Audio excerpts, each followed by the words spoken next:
우리가 흔히 믿음의 조상이라 하는 아브라함이란 이름은 그의 인생의 99세 때 그 이름을 받고 사명을 받게 됩니다.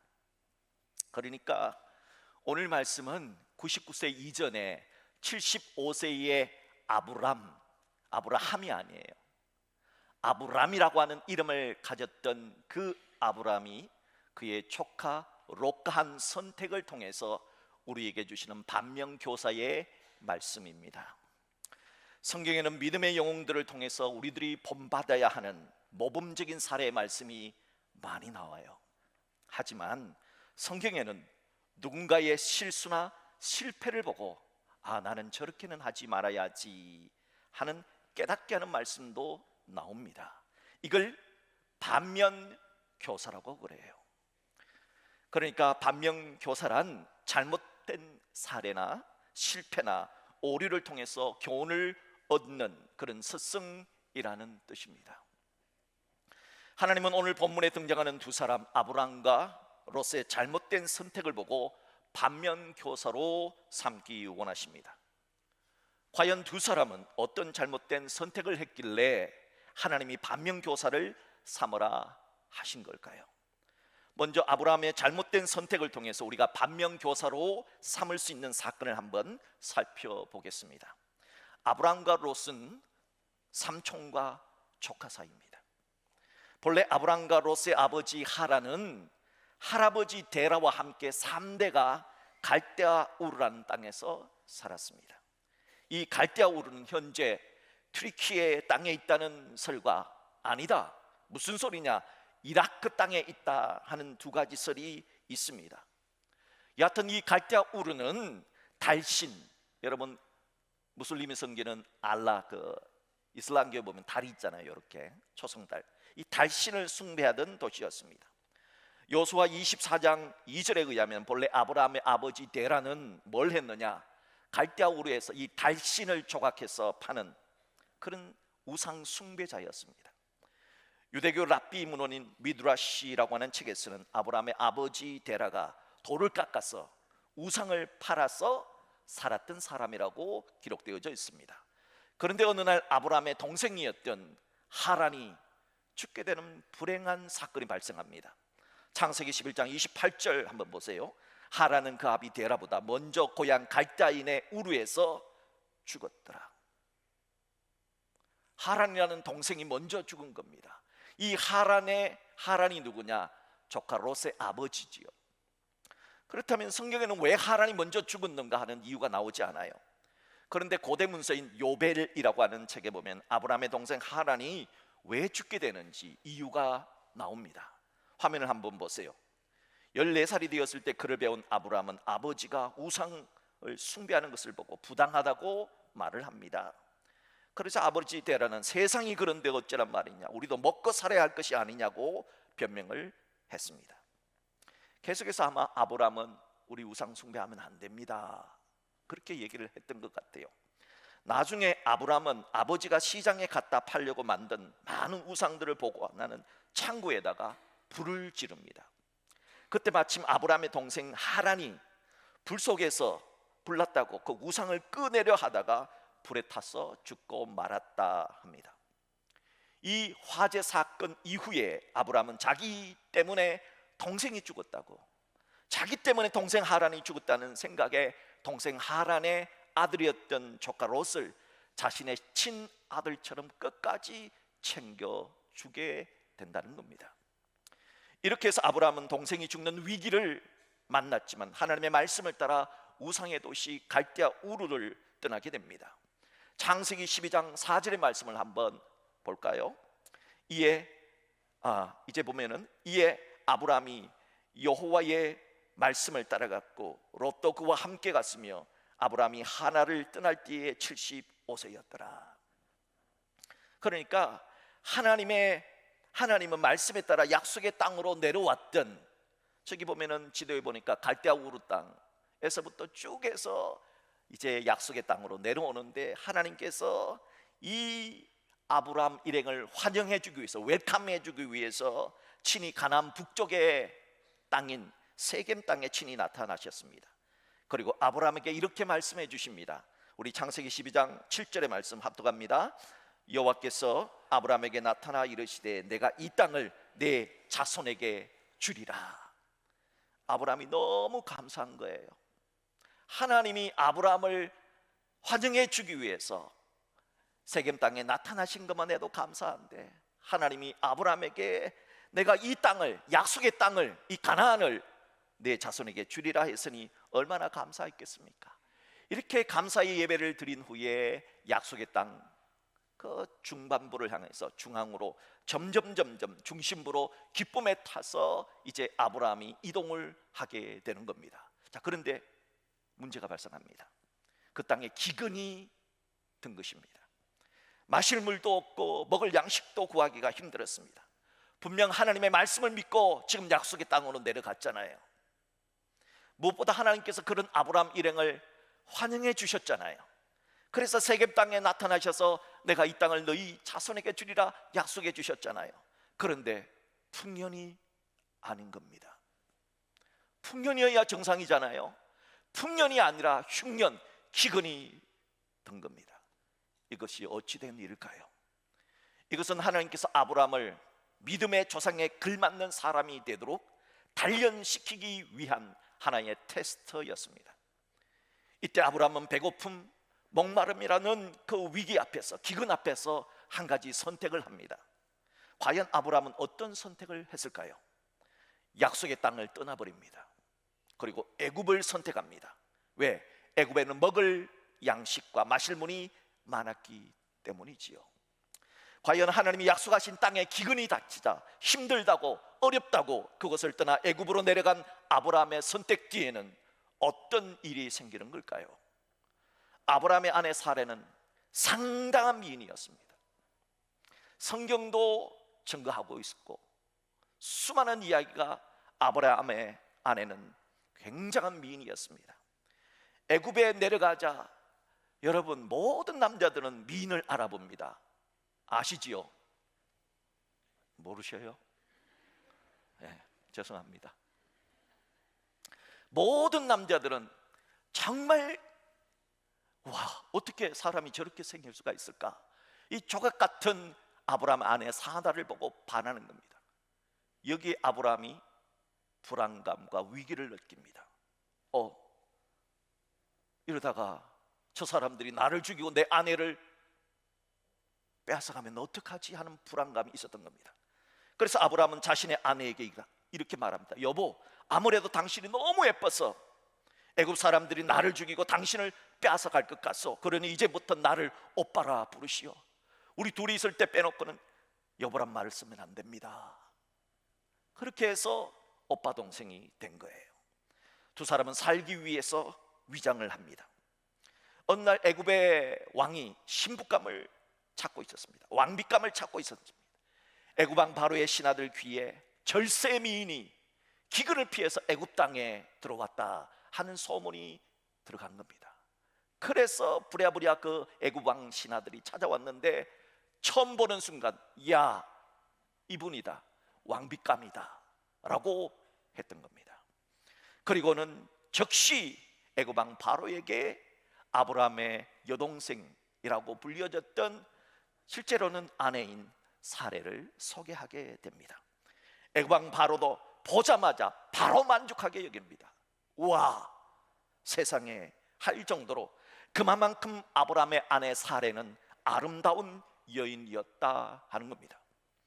애굽 왕 바로는 아브라함에게 대놓고 처남이라고 부릅니다. 처남, 이렇게 예쁜 여동생을 내 아내로 주니 너무 고맙소 하면서 아브라함에게 엄청나게 많은 양과 소와 노비와 약대, 나귀를 결혼 선물로 주었습니다.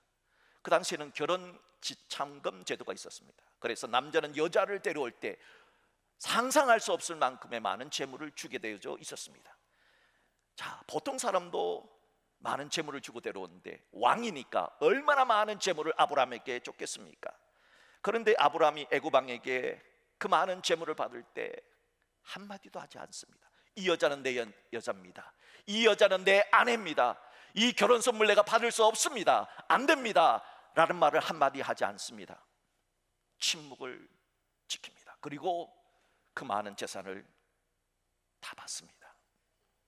이런 분이 아브라함이었어요. 이런 분이 24년이 지난 다음 99세의 믿음의 조상 아브라함으로 변화된다는 겁니다. 여러분, 우리는 아브라함은 태어날 때부터 믿음 충만, 은혜 충만 이런 줄 알았죠. 그게 아니라는 거예요. 하나님이 만들어 가신다는 겁니다. 하지만 이런 상황 속에서 75세 된 아브라함, 이 실수 많은 아브라함에게 하나님이 놀라운恩宠을 베풀어 주셨습니다. 애굽 왕 바로가 아브라함의 아내를 왕비로 맞아들이고자 이제 첫날밤을 보내고자 왕궁으로 데려갔습니다. 그때 하나님이 직접 개입하셔서 바로에게 나타나셔서 바로와 그 집에 큰 재앙을 퍼붓기 시작합니다. 애굽 왕 바로는 왜 이런 재앙이 나에게 내렸는지 모릅니다. 나는 잘못한 것이 없는데 왜 나에게 이런 재앙이 내렸는지 조사를 하게 됩니다. 이 조사 과정에서 왕비로 맞이하려 했던 사레가 아브라함의 여동생이 아니라는 것, 아브라함의 아내였다는 사실을 발견하게 됩니다. 이에 분노한 애굽 왕 바로는 아브라함을 부릅니다. 그리고 꾸중을 합니다. 바로가 아브라함을 불렀어 이르되 내가 어찌하여 나에게 이렇게 행하였느냐? 내가 어찌하여 그를 내 아내라고 내게 말하지 아니하였느냐? 내가 어찌하여 그를 누이라 하여 내가 그를 데려다가 아내를 삼게 하였느냐? 너 때문에 죽을 뻔했다 이거죠. 네 아내를 여기 있으니 이제 데려가라. 만약 이때 하나님의 개입이 없었더라면 아브라함은 아내를 빼앗긴 비겁한 남자, 무능한 남자가 되었을 것입니다.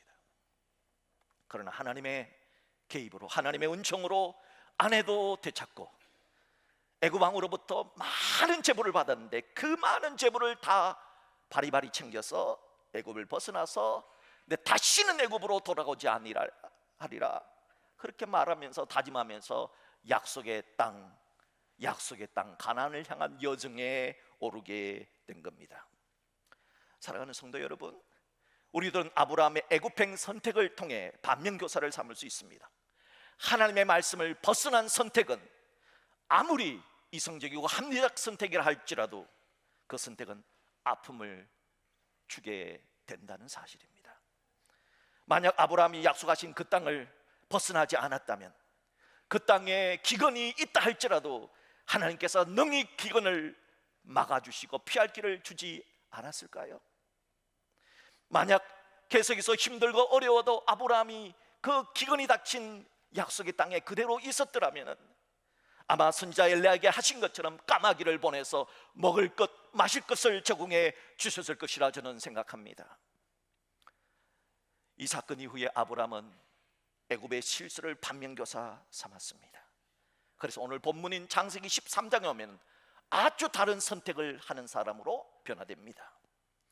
그래서 우리는 실패는 반드시 나쁜 것만은 아닙니다. 그러므로 때때로 실패를 하고 때로 실수를 한 일이 있다 할지라도 너무 낭망하지 마십시오. 여러분에게 뼈아픈 실패, 그 실수가 있을지라도 그걸 반면교사 삼으면 여러분의 인생은, 미래는 더 밝은 미래가 밝아오게 될 줄 믿습니다. 이제 오늘 본문인 롯의 잘못된 선택을 통해서 우리가 반면교사를 삼을 수 있는 사건을 살펴보겠습니다. 자, 창세기 13장은 이렇게 말씀이 시작됩니다. 아브라함이 애굽에서 그와 그의 아내와 모든 소유와 롯과 함께 네겝으로 올라가니, 여기 네겝은 약속의 땅의 가장 남쪽이에요. 그럼 애굽에서 볼 때는 올라가니까 약속의 땅의 남쪽 초입이죠. 북쪽 초입은 어디예요? 세겜이고 남쪽 초입은 바로 네겝 사막이었어요. 이렇게 올라가니 아브라함에게 가축과 은과 금이 풍부하였더라. 아브라함과 사레 그리고 조카 롯이 애굽에서 네겝으로 올라갔다 하는 뜻은 두 가지가 있어요. 문자적으로 보면 지리적으로는 애굽의 저지대에서 약속의 땅 고지대로 이동했다 하는 뜻이 있지만, 신앙적으로 보면은 세속의 땅에서, 하나님이 없는 땅에서 하나님이 있는 땅으로, 믿음의 땅으로 그의 신앙이 업그레이드돼서 올라갔다 하는 뜻입니다. 이때 아브라함에게도 그리고 조카 롯에게도 모두 가축이 풍부했고 은과 금이 풍부했다는 겁니다. 굉장히 좋은 거죠. 신앙도 업그레이드가 됐고 물질도 업그레이드가 되가 엄청나게 부유했다는 겁니다. 이 모든 것이 하나님의 은혜 덕분 아닙니까? 하나님이 개입하셔서 애굽 왕에게 빼앗길 뻔했던 아내도 되찾아 주시고, 그리고 애굽 왕에게 아내를 여동생이라고 속이고 받았던 그 엄청난 양과 소, 금과 은도 그대로 가지고 애굽에서 나왔으니 말입니다. 이것은 전적으로 하나님의 은혜다 할 수 있습니다. 자, 그런데 여기에 문제가 생깁니다. 어떤 문제일까요? 자, 문제는 하나님의 테스트라고 봐야 됩니다. 애굽에서 나올 때 받은 재물이 너무 많아서, 물질이 너무 많아서 싸움이 생긴 겁니다. 아브라함의 목자와 조카 롯의 목자가 서로 치고 받는 싸움이 일어난 겁니다. 여러분, 일가친척, 특별히 핏줄 간의 싸움 가운데 돈 때문에, 재산 때문에 인한 다툼은 해결이 안 됩니다. 아시죠? 법원까지 가서 법원 판결을 받아도 해결이 안 됩니다. 더욱이 법원 판결을 받은 이후에는 완전히 남남보다 못한 신세가 되는 것을 우리는 많이 보고 있지 않습니까? 자, 이때 삼촌 아브람과 조카 롯이 어떤 선택을 하는가 우리에게 가르쳐 줍니다. 과연 두 사람은 어떤 선택을 했을까요? 아브람은 애굽에서의 실수를 반면교사 삼았다 그랬습니다. 그래서 이번에는 하나님이 원하시는 선택을 하게 됩니다. 오늘 본문인 창세기 13장 8절 9절을 합독하겠습니다. 아브람이 롯에게 이르되 우리는 한 친족이라 나나 너나 내 목자나 내 목자나 서로 다투게 하지 말자. 내 앞에 온 땅이 있지 아니하냐. 나를 떠나가라. 내가 좌하면 나는 우하고 내가 우하면 나는 좌하리라. 아브람은 양보라는 선택을 합니다. 그리고 아브람이 왜 양보하는지 그 이유를 말해줍니다. 그 이유는 우리는 한 친족이라, 우리는 한 친족이다, 우리는 한 핏줄이다, 우리는 싸워서는 안 되는 사람이다. 그러면서 아브람은 내가 너보다 나이 많은 어른이니까 어른으로서 양보하겠다. 내가 좌하면 나는 우하고 내가 우하면 나는 좌하리라 하면서 양보를 선택합니다. 그러자 모든 문제가 해결됩니다. 여러분, 어른이 먼저 양보하는 것은, 어른이 먼저 양보할 때 끝나지 않을 이 핏줄 간의 재산 싸움도 거치게 되었다 하는 겁니다. 이렇게 아브람은 애굽의 실패를 반면교사 삼아서 하나님의 사람다운 선택, 어른다운 선택을 했다는 겁니다. 하지만 조카 롯의 선택을 보십시오. 어떻게 선택하는가 한번 보세요. 분명 롯도 삼촌 아브람 부부를 따라서 저 갈대아 우르에서부터 약속의 땅으로 내려왔잖아요. 함께 내려왔어요. 따로 내려온 게 아니에요. 그리고 저곳에서 함께 기근을 만났어요. 함께 기근을 만나서 애굽으로 함께 도피를 했어요. 애굽에서 어떤 일을 봤습니까? 삼촌이 숙모를 아내라고 안 하고 여동생이라 하는 것도 봤어요. 그래서 정말 부끄러운 일을 당한 것을 봤습니다. 그랬지만은 하나님의 은혜로 아내도 찾고 엄청나게 많은 재산을 챙겨왔다는 것을 알게 됩니다. 그러면서 이 롯은 하나님의 약속의 땅을 떠나면은 엄청난 마이너스구나 하는 것을 온몸으로 체험한 거예요. 말씀을 떠나면은, 말씀을 떠난 선택은 정말 나에게 마이너스가 되는구나 하는 것을 함께 다 겪고 체험했어요. 그리고 지금 약속의 땅으로 올라오지 않았습니까? 그리고 지금 롯이 가진 그 많은 재산 누구 겁니까? 본래 롯이 노력을 한 재산입니까? 아니에요.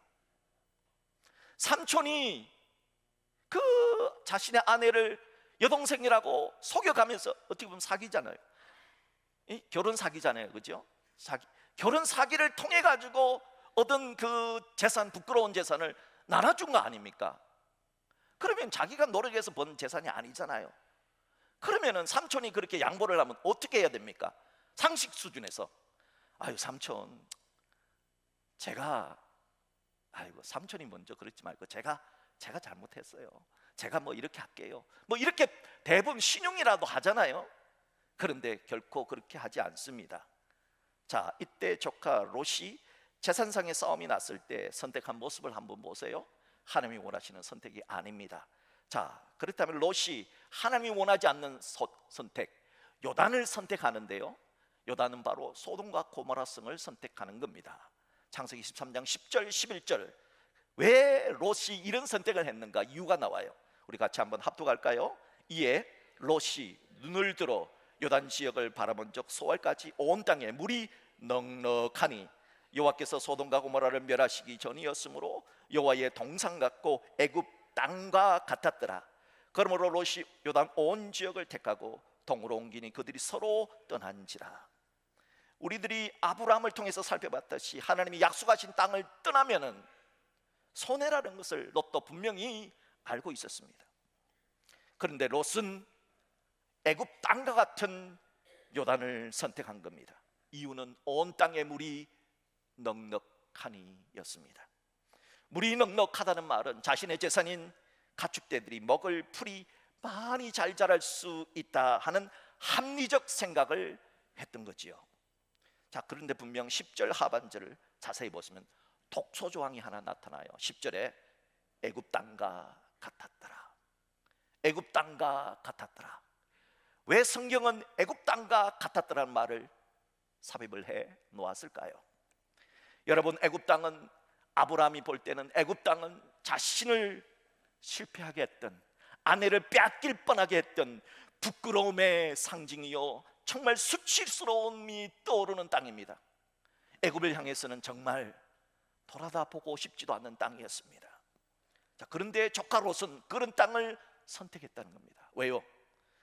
애굽은 삼촌이 부끄럽지, 애굽은 삼촌이 수치스럽지, 나는 아니야. 롯은 삼촌이 부끄러운 일을 해가지고 삼촌 덕분에 내가 크게 챙겼잖아요. 챙겼으니까 애굽 땅과 같았더라 하는 것을 보고도 부끄럽지 않았던 겁니다. 결국 그런 생각 때문에 분명 약속의 땅을 떠나면 안 된다, 떠날 수는 안 된다는 것을 알면서도 롯은 화려하지만 타락한 도시 소돔과 고모라가 있는 요단을 선택하게 됩니다. 창세기 13장 13절을 보십시오. 소돔 사람은 여호와 앞에 악하며 큰 죄인이었더라. 이 모든 것을 알면서도 요단을 선택한 롯의 선택은 과연 옳은 선택이었을까요? 여러분, 모든 선택에는 반드시 선택에 따른 결과가 주어집니다. 콩 심은 데 뭐가 납니까? 파 심은 데 뭐가 납니까? 뿌린 대로 거두는 법칙이, 공의의 법칙이 적용이 됩니다. 수많은 세월이 흘렀습니다. 소돔성에 정착한 땅은, 소돔성에 정착한 롯은 어떻게 되었을까요? 소돔성에서 높은 고위 관리가 되었습니다. 창세기 19장 1절 말씀을 보면 롯이 소돔 성문에 앉아 있다가라는 구절이 나옵니다. 고대 근동 사회에서는 성문은 성을 들어가고 나오는 그냥 단순한 그런 출입구만이 아니었습니다. 고대 근동 사회에서 성문은 재판이 이루어지고 행정이 이루어지고, 그리고 어떤 왕의 말이 있으면 그 성문 앞에서 이제 대표가 왕의 말을 전해주는 그런 공공의 장소였습니다. 그러니까 롯이 소돔 성문에 앉았다 하는 것은 공적 권한을 가진 자가 되었다, 즉 재판관이 되었다, 행정관이 되었다 하는 것을 암시해 줍니다. 여기까지 보면 와, 롯이 잘했네, 롯의 선택엔 문제가 없어, 롯은 부자지, 롯은 고위공직자가 되었지, 이렇게까지 할 수 있습니다. 하지만 인생은 끝까지 가봐야 됩니다. 인생은 끝까지 가야 됩니다. 재판관으로 출세했어요. 부자였어요. 반듯하게 살게 된 롯이 살고 있는 소돔성은 그러나 얼마 후에 하나님의 심판으로 완전히 불에 타고 무너지고 맙니다. 왜냐하면 소돔성의 죄악이 너무나 크기에 심판하신 겁니다. 또한 그 많은 소돔성 중에서 여러분, 악한 사람 때문에 의로운 사람이 죽어가는 것은 억울하잖아요. 그래서 하나님이 이런 말씀을 하십니다. 소돔성에 만약에 의로운 사람 10명만 있으면 그 10명 때문에 10명을 봐서라도 내가 소돔성을 멸하지 않겠다 하셨습니다. 하지만 소돔성에는 10명의 의로운 사람이 없었습니다. 결국 우리는 많은 사람들은 죄인이 너무 많아서 망한다고 그래요. 그렇지 않습니다. 뭐가 적어서 망하는 겁니까? 의인이 적어서 망하는 겁니다. 결국 소돔성에 의인 10명이 없어서 멸망을 당하고 만 겁니다. 그럼에도 하나님은 특별한 믿음의 사람 이 아브라함 때문에 그의 조카 롯의 가족을 구원시켜 주시려고 천사를 보내셨습니다. 하지만 롯의 두 사이는 천사의 말을 듣고도, 아버님의 말씀을 듣고도 하나님이 소돔성을 멸하신다는 말을 농담으로 여겼습니다. 결국은 롯의 두 사이는 소돔성과 함께 불에 타 죽고 맙니다. 그렇다면 롯의 아내는 어땠을까요? 롯의 아내는 롯과 함께 소돔성을 빠져나옵니다. 하지만은 소돔성이 유황불, 즉 화산이 폭발해서 무너지는 모습을, 불타는 모습을 바라보고는 하나님이 제발 뒤로 돌아보지 말아라, 뒤돌아보지 말아라 누누이 말했는데 하나님의 말씀을 어기고 뒤돌아보다가 소금 기둥이 되고 맙니다. 또한 롯의 두 딸은 어떻게 되었을까요? 롯의 두 딸은 아버지 롯과 함께 소돔성을 빠져나옵니다. 창세기 19장에 의하면 소돔과 고모라 성이 망한 후에 롯과 두 딸은 동굴에 거주하였다라는 기록이 있습니다. 롯의 두 딸은 그 동굴에 거주하면서 이 세상에 믿음 있는 남자가 없다 하는 이 절박한 상황 속에서 믿음의 후손을 이어가자 하면서 아버지 롯에게 술을 마시게 한 다음에 아버지와 동침을 합니다. 그 결과 큰 딸은 모압을 낳고 작은 딸은 암몬을 낳습니다. 이 모압과 암몬은 오늘날 요르단이라고 하는 나라입니다. 이렇게 롯은 근친상간이라는 상상을 초월한 수치스러운 방식으로 모압과 암몬의 조상이 된 부끄러운 사람이 됩니다. 이것이 롯의 말년이었습니다. 이렇게 약속의 땅을 떠나버렸던 롯의 선택은 정말 비참한 말년을 가져왔던 겁니다. 이렇게 성경에 의해 롯의 선택 사건이 성경에 기록된 이유는 롯을 반면교사 삼아서 하나님이 원하시는 선택을 하라는 뜻입니다. 언젠가 저의 눈을 사로잡는 강력한 한 장의 사진을 보게 되었습니다. 바로 이 사진인데요, 이 사진의 주인공은 캐나다 출신의 모델 위니 할로우라고 하는 모델입니다. 이 위니 할로우는 4살 때부터 백색 단점들이 피부에 나타나는 색소 결핍증인 백반증을 앓았다고 합니다. 그래서 어렸을 때 친구들로부터 야, 쟤는 얼룩말이야, 쟤는 얼룩소야, 쟤는 젖소야 하는 놀림을 받고 자랐다 합니다. 하지만 위니 할로는 그런 조롱에도 불구하고, 그런 놀림에도 불구하고 아니야, 하나님은 모든 사람에게 한 가지의 피부 색깔을 주셨는데 나에게는 동시에 2가지 색깔을 주셔서 하나님의 은혜야, 나는 이것을 통해서 하나님께 영광을 돌릴 거야, 나는 모델이 될 거야 라는 꿈을 꾸면서 그는 2015년 미국 도전 슈퍼모델에 출연을 했습니다. 슈퍼모델에서 비록 그녀는 6위를 차지했지만 1등보다 더 많은 러브콜을 받았고 모델뿐만이 아니라 다양한 분야에서도 활동 중에 있다고 합니다. 여러분, 백반증 그러면 떠오르는 유명한 가수가 있습니다. 우리가 잘 아는 마이클 잭슨이라고 하는 가수입니다. 이 마이클 잭슨은 언제나 모자를 쓰지요. 왜 쓸까요? 선글라스를 낍니다. 왜 그는 화장을 두껍게 했을까요? 그는 왜 손에다가 장갑을 끼고 나왔을까요? 그는 자신의 이 백반증이라고 하는 이것을 커버하기 위해서 모자를 쓰고 선글라스를 끼고 그리고 흰 장갑을 기단하게 끼고 그렇게 노래했던 겁니다. 여러분, 이 세상은 똑같은 질병을 만나도 어떤 선택을 하느냐에 따라서 그의 인생이 달라지는 사람들이 너무 많습니다. 똑같은 상황을 만나도, 똑같은 장애를 만날지라도 어떤 선택을 하느냐에 따라서 그의 운명이 달라질 수 있다는 겁니다. 분명 선택은 순간입니다. 하지만 그 선택에 따른 결과는 영원하다는 것을 기억하십시오. 오늘 성경은 우리에게 아브람과 롯의 부끄러운 선택 이야기를 합니다. 왜 했을까요? 아브람도 롯처럼 부끄러운 선택을 했습니다. 하지만 그것을 반면교사 삼아서 했기 때문에 그는 24년 후에 99세가 되었을 때 위대한 믿음의 조상 아브라함, 모든 열방들의 아버지라는 위대한 이름을 받게 됩니다. 하지만 그의 조카 롯은 똑같이 아브라함처럼 실수했지만 그것을 아브라함이 실수하는 모습을 봤지만은 반면교사 삼지 않았어. 약속의 땅을 떠나지 말라 하셨던 하나님의 말씀을 벗어난 자기 생각에 옳은 선택을 했기 때문에, 합리적 선택을 했기 때문에, 사람들은 그런 선택을 합리적 선택이라고 하지만은 말씀을 벗어난 선택은 어떤 경우에도 합리적인 선택이 없다는 사실을 우리에게 가르쳐주고 있는 것입니다. 사랑하는 성도 여러분, 여러분은 어떤 선택을 하시렵니까? 우리는 아침에 일어나면은 무엇을 먹을까부터, 오늘은 어떤 넥타이를, 오늘은 어떤 양말을 신을까부터, 소소한 선택에서부터 인생을 살면서 내가 어떤 직장을 선택할까, 내가 어떤 전공을 선택할까, 내가 어떤 사람을 내 인생의 반려자로 맡을까 하는 중요한 선택까지 많은 선택을 하고 살아갑니다. 우리가 그런 선택을 할 때 기준은 딱 하나입니다. 하나님 말씀 안에서 선택하자는 겁니다. 여러분 어떤 경우에도 말씀을 벗어난 선택을 하지 않기를 바랍니다.